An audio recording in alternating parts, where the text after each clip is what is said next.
For years, warhawks in Washington and Tel Aviv have fantasized over the possibility of waging a broad regional war against all of the independent governments in the Middle East, especially Iran.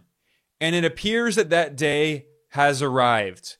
The United States and Israel are at war with numerous countries across the Middle East, including Iran, Syria, Lebanon, Yemen, and of course, Palestine.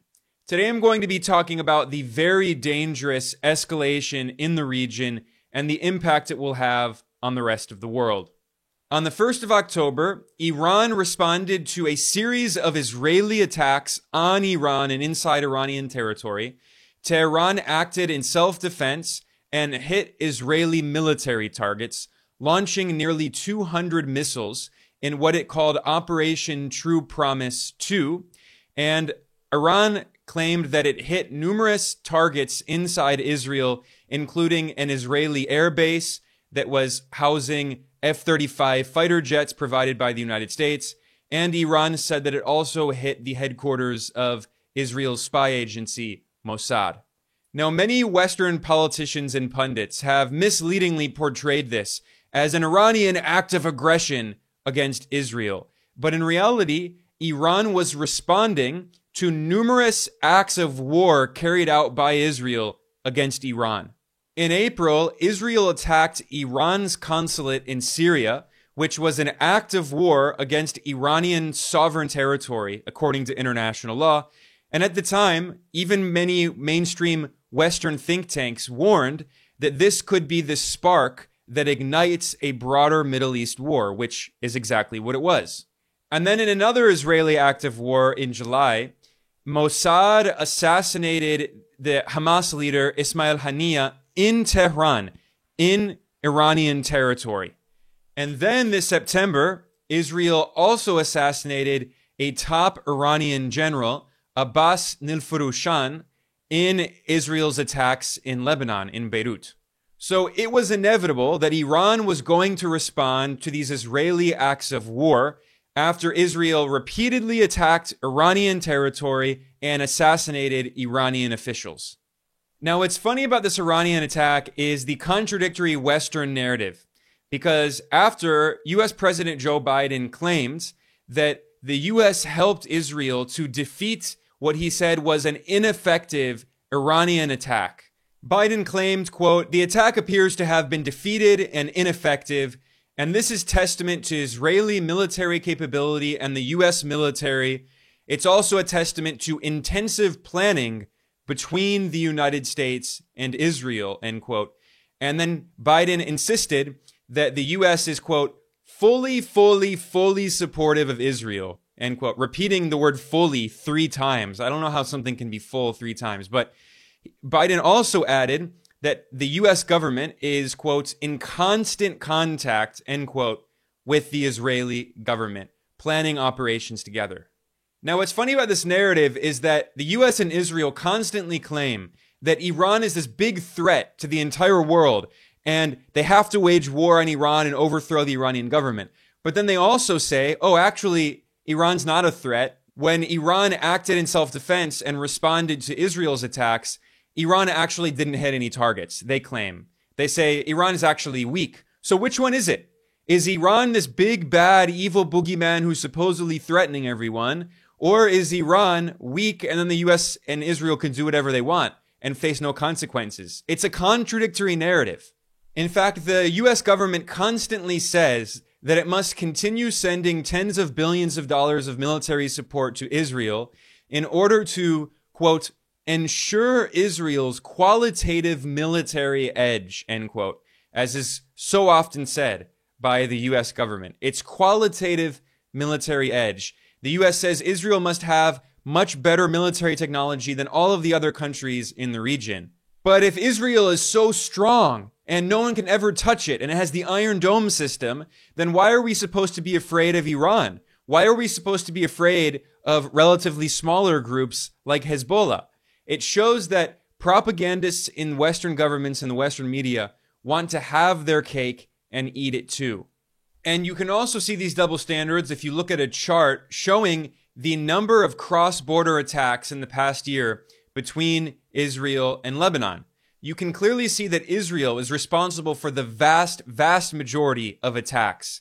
Every single month, Israel has attacked Lebanon several times more than Lebanese resistance groups have launched attacks inside Israel.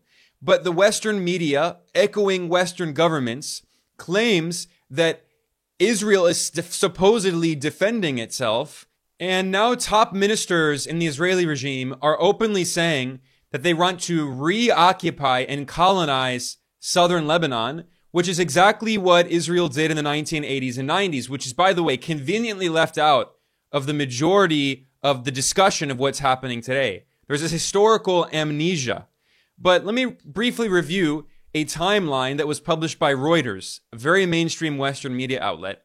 It notes that Israel has a long history of incursions and invasions in Lebanon. Let's go through some of this history. In 1948, when Israel was founded through the mass ethnic cleansing of indigenous Palestinians, then Israel began waging war against all of its neighbors, including Lebanon. In 1968, Israel destroyed a dozen passenger planes at the airport in Beirut. In 1973, Israeli special forces shot dead Palestinians in Beirut, and Israel launched attacks on targets in Lebanon. In 1978, Israel invaded South Lebanon and set up a narrow occupation zone. In 1982, Israel again invaded Lebanon, all the way to the capital, Beirut. And then in 1985, Israel established a formal occupation zone in southern Lebanon that continued for 15 years. And armed groups like Hezbollah emerged as resistance against Israel's illegal military occupation of South Lebanon, this colonial occupation. Hezbollah would not exist if Israel had not invaded and occupied South Lebanon. And then in 2000, Israel was forced out after 20 years of indigenous resistance. But in 2006, Israel launched another war, another invasion of Lebanon, and brutal airstrikes that destroyed major parts of cities in Lebanon. And now in 2024, Israel is once again invading Lebanon with the full support of the United States, including President Joe Biden, Vice President Kamala Harris, and Republican presidential candidate Donald Trump. All of them are strongly supporting Israel as it's carrying out another colonial invasion and occupation. And now the U.S. military is sending thousands more troops to the Middle East in order to protect Israel. And by the way, a better term for the Middle East is West Asia.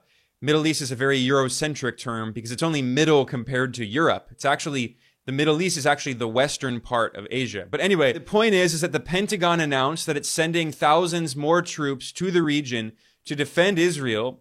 And that means that there are 43,000 U.S. troops in the region. 43,000. The U.S. has been at war in this region for decades, for my entire life, invading Iraq, attacking Syria, attacking Libya, attacking Yemen. And now the U.S. continues to expand its colonial footprint, its chokehold on this region. And now the U.S. government is helping Israel prepare for an attack on Iran. President Biden revealed that they're making plans to attack Iran's oil infrastructure, which, by the way, is an attack on civilian infrastructure. This to me says everything because Iran made it very clear in its attack that it only went after military targets in Israel, attacking Israeli military bases and Mossad. Iran intentionally did not want to hit any civilian targets. So what's the response of the U.S. and Israel? Let's hit civilian targets in Iran. Let's hit the oil infrastructure, a civilian target. To me, this says everything about how the Western narrative about Iran and its allies in the region is the polar inversion of reality. It's the U.S. and Israel that are constantly attacking civilians. And Israel boasts of the tens of thousands of Palestinians it has killed in Gaza. But when Iran responded to Israel in self-defense, Israeli regime officials and propaganda said, look, Iran didn't kill a single Israeli. We're amazing. Iran didn't kill any of our people. But Iran does not judge the effectiveness of its attacks based on the number of civilians it kills. Iran doesn't want to kill Israeli civilians. It wants to hit Israeli military targets. So the US and Israel are making it very clear which is the so-called civilized side. And by the way, I should also point out that after Biden made this threat of attacking Iranian oil infrastructure, what happened? The price of oil in the global market shot up by 5% because Iran is the world's 7th largest oil producer, and the price of oil in the global market is determined largely by speculators.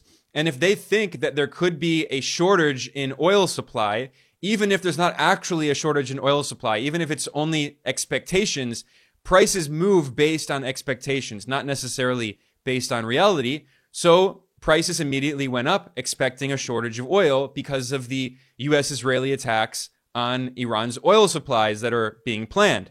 And this is, of course, happening just a few weeks before the November elections in the United States, which means that if oil prices continue to rise over this US-Israeli regional war, this means that gas prices in the United States will likely go up a few days before the election, which is going to hurt Joe Biden and his vice president, Kamala Harris, who's running, and probably help Donald Trump. I mean, this is crazy, but it shows that these US politicians like Joe Biden are so obsessively committed to war, to trying to expand the power of the US empire around the world, that they're willing to do damage to their own presidential campaign, or at least the presidential campaign of their allies, of their party, in order to expand the power of the US empire and to prop up imperial protectorates like Israel, which is an extension of the US empire, or as the former US Secretary of State Alexander Haig said in the Reagan era, Israel is an unsinkable aircraft carrier for the US empire. Or as Biden himself has said for decades, if Israel didn't exist, the US would have to create Israel. Were there not an Israel, the United States of America would have to invent an Israel to protect her interest in the region. The United States would have to go out and invent an Israel. I've often said, Mr. President, if there were not an Israel, we'd have to invent one. I've long said, if Israel didn't exist, we'd have to invent it. Now, there are some people who argue that the U.S. doesn't want to expand this regional war and that Israel is dragging the U.S. into a new war. I think that's completely wrong. That's the narrative that the Biden administration is trying to craft. The Biden administration is using some of its loyal stenographers in the media to claim we want peace and a ceasefire, but it's big bad Benjamin Netanyahu who is just pushing for more and more war. But in reality, there are so many reports showing that the Biden administration has been encouraging Israel, pushing Israel to expand this war. Politico revealed this in an article titled, U.S. Officials Quietly Backed Israel's Military Push Against Hezbollah. This article notes that, quote, senior White House figures privately told Israel that the U.S. would support its decision to ramp up military pressure against Hezbollah, even as the Biden administration publicly urged the Israeli government in recent weeks to curtail its strikes, end quote. So the Biden administration publicly is saying one thing, whereas privately it's doing the exact opposite. Publicly, Biden claims we want peace, but privately, the Biden administration tells Israel, invade Lebanon, do it, go, you have a green light. As this article in Politico reveals, top White House officials told top Israeli officials that the U.S. agreed with Netanyahu's broad strategy to shift Israel's military focus to the north in Lebanon. This ridiculous, cynical narrative that the Biden administration supposedly wants peace, but it's just Israel standing in the way, was contradicted by the U.S. State Department spokesman and inadvertent Count Dracula impersonator Matthew Miller.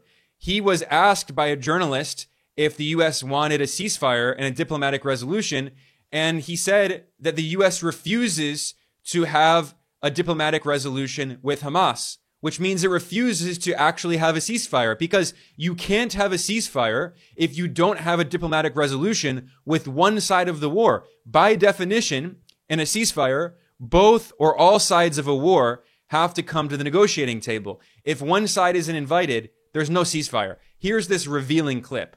we continue to engage with Israel about when it comes to Lebanon is ensuring that they have the ability to attack terrorist targets, terrorist infrastructure, a terrorist organization, but ultimately we want to see a diplomatic resolution. Well, was that the case with Rafah, for instance? Not just in Rafah, but we've never wanted to see a diplomatic resolution with Hamas.